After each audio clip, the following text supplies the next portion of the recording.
Yeah, sure. So I've been in marketing now for 22 years, and probably one of those rare beings that went to university to do marketing and journalism, and then have kind of stayed in there for most of my career and moved in and out of marketing and sales and kind of commercial. So it's been very interesting. I started my career 20 odd years ago in content, and when content was king, and it's fascinating that's all coming back round again.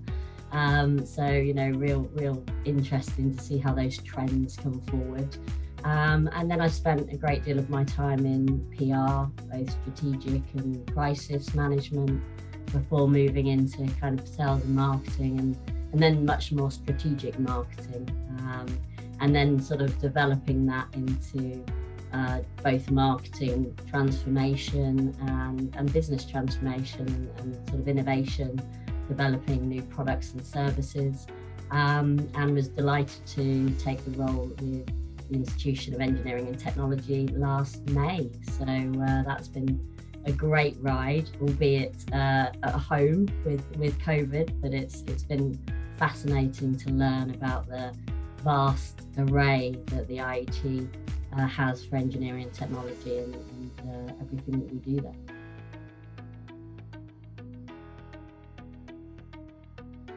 Yeah, it's been really fascinating actually to look at how the landscapes changed during COVID, and focusing on what organisations see as top of their agenda, and really seen obviously digital be expedited hugely, not just in marketing sense, but in digital transformation. It's also been a lot about, how do we make those changes for the future and look at things like data and insight, programs to start to really transform businesses, to bring them up to modern day. And certainly I know a lot of businesses were caught offhand during COVID. I had to make that switch to digital very, very quickly. And it has really expedited a lot of those big trends. I think from a marketing sense, it's been really interesting around, it's not just all about lead generation now, it's about purpose-driven marketing, and it really is about making sure that, those propositions really reflect the customer, and we're putting the customer first, and we're walking in their shoes to really understand what pain points that they're involved in. Of course, COVID isn't the thing that started that. That's been around for quite a while, but it absolutely has expedited it because people want to work with credible, purpose-driven companies now.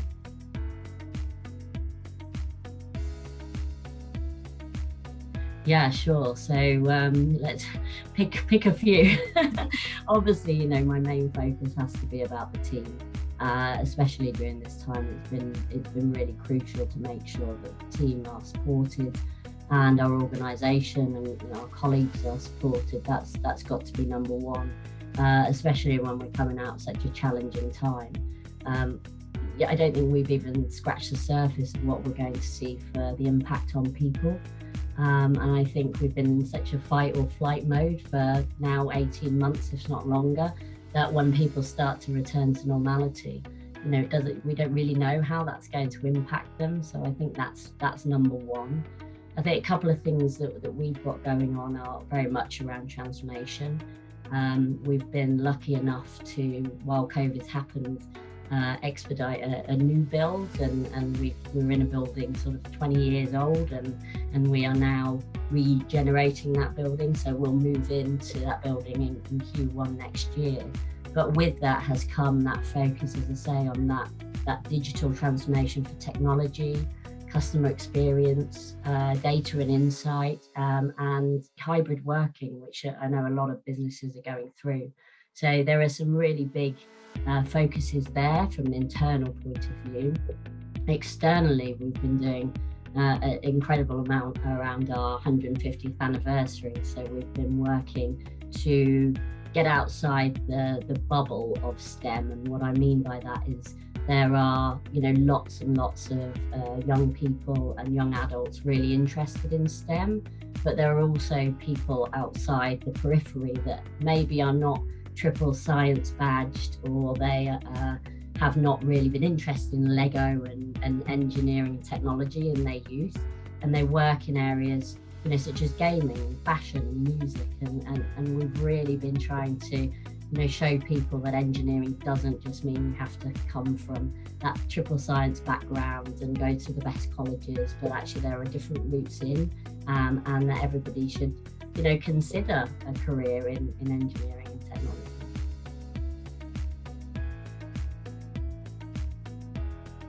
Oh, vastly important. And so I'm the exec sponsor for ED&I in the IET. And obviously it's incredibly important, not just inclusivity, but belonging to an organisation and feel like you belong and you are represented. And so we have, you know, a couple of areas that we focus on, obviously our internal areas and making sure that we look across our protected characteristic groups, and we're really looking at areas of intersectionality where it's not just about, you know, I'm, you know, LGBTQ plus, but also, you know, I might be a gay male with autism, or, you know, I might be somebody with a hidden disability. So that's really important that we're able to put our arms around everybody internally and support them in that. But externally, it's also crucial. Our role is to shine a light on those areas that aren't invested in, you know, in those skills, and also those areas where still biases are still really prevalent. So, you know, for years we've been doing lots around gender, and we had, you know, 10 years ago our campaign 9% is not enough, and now, you know, just this year it's come out that there's 14% of women in engineering. So it's gone from 9 to 14%. That's still not enough, you know, only 14% of women in engineering. And then, you know, looking at race and culture, looking at LGBTQ plus, there's just so many more strides that we need to make in our, you know, external industry in engineering and technology. So it's crucial. And I think from my perspective as well, you know, I've experienced some challenges in my roles of, you know, gender challenges and bias. And so, yeah, I'm really passionate that we can make people feel not only included, but make sure that they feel that they have that sense of belonging to our organisation and the industries of engineering and technology.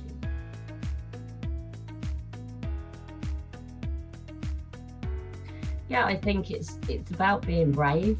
It's about trusting in yourself, and you know, I'm a big fan of, it's about mindset as well. You can learn and you can teach technical ability, but you've got to have that mindset. And I think turning it on its head as well, it's not just about the barriers that people see in front of them. It's about organisations removing those barriers. They have a real responsibility to make sure those barriers are not there.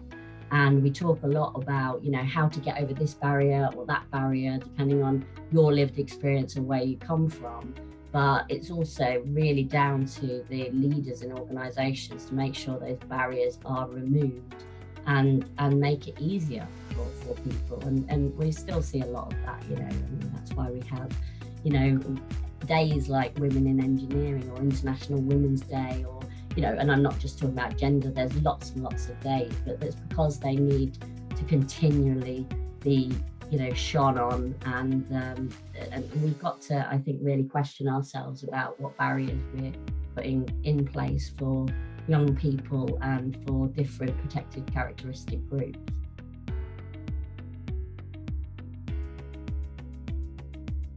Oh, I think it's crucial. I mean, apart from your own personal learning and making sure, you know, I'm keeping up to date with what's going on in my industry and other industries, you know, you can take a huge amount from people from different industries and then bring it into, you know, your organisation. I think that's really important. But it's also, I think, really important that you can associate with different thinkers and get different perspectives. I'm just at the moment judging the International Organizational Resilience Awards, which is a global award, and that's celebrating the resilience that companies have had to have during COVID and beyond. And so it's really about, how people kind of continue to thrive and survive. And that for me is fascinating to see how companies are not only reacting, but they're continuing to build on those, awful times and come out fighting. And so that gives me a brilliant landscape globally to be able to say, right, okay, now I understand what some of the things are expediting, or some of the things that are really important to companies. And so, I just do it because I get a great deal of learning, and hopefully I can give something back too.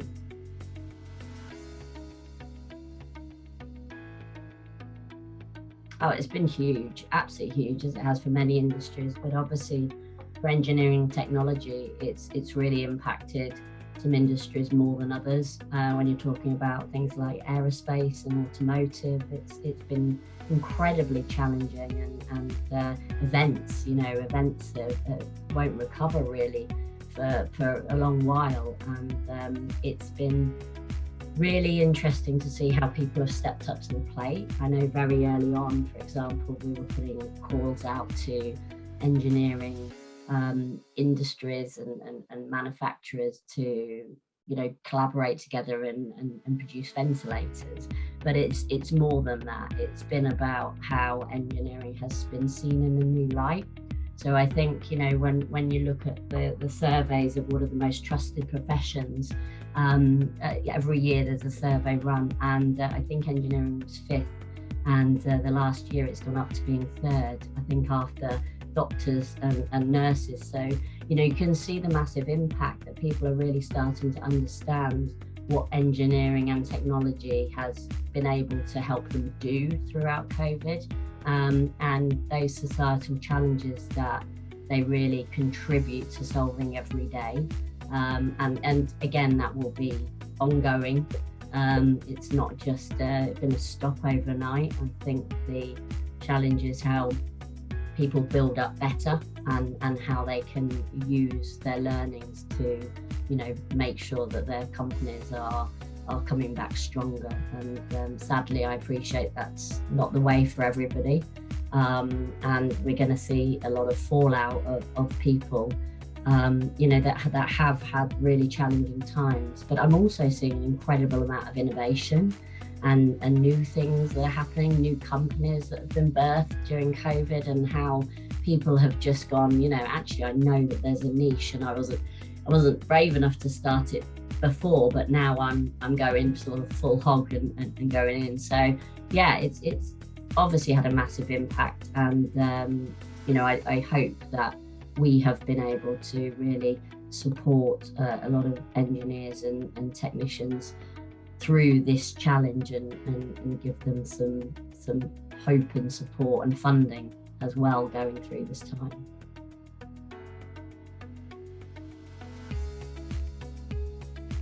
Yeah, it's been really interesting. I think, I've spoken about the gender challenge, and I think everybody, and I can only speak for myself as a woman, everybody has their own barriers they've had to overcome. And for me, I've certainly seen big examples of the glass ceiling, and I've been lucky enough to try and break through them and tap on the glass. But I remember going back 20 odd years ago, my dissertation at university was women and the glass ceiling, and I interviewed 200 women about in middle management and senior management around what they'd seen, and I don't see an incredible amount of change, and that's really sad. That is sad. I still see, obviously, I'm very privileged to be a woman sitting in a boardroom in a company. As we know, the stats around women on boards and even actually, I would say, marketeers that are able to get onto boards as well. There are quite a few challenges you have to overcome to do that. And so, you know, I'm a massive advocate of really helping to mentor people, and I try and mentor 2 or 3 people a year. And it comes up time and time again, you know, about, you know, women trying to be braver or trying to speak up and be listened to. And a lot of people will say, oh, well, it's the same for men, and, you've just got to be braver and you've got to speak up. But there really is a challenge, and I'm very thankful for the amazing men and allies that I've had through my career, and amazing women allies that I've had through my career that have helped me to, be successful and to get where I want to go.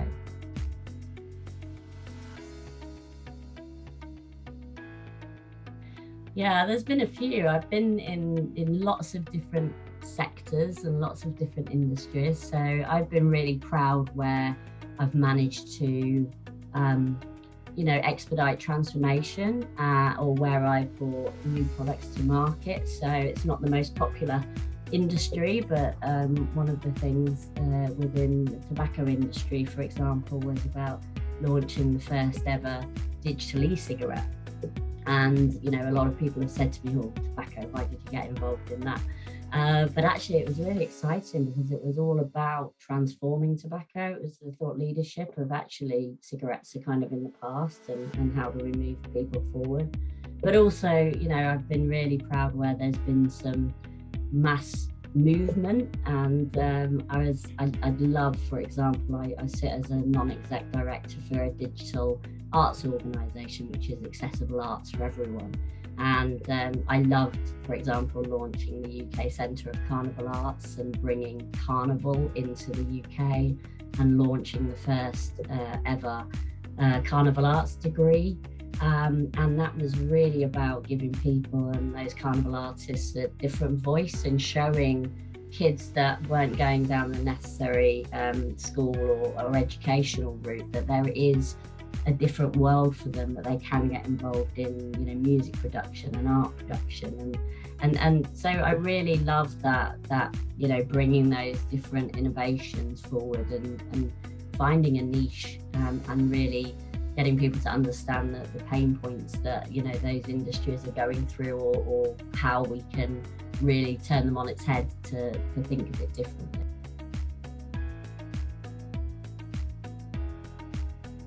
Sure. Oh, we've got so many.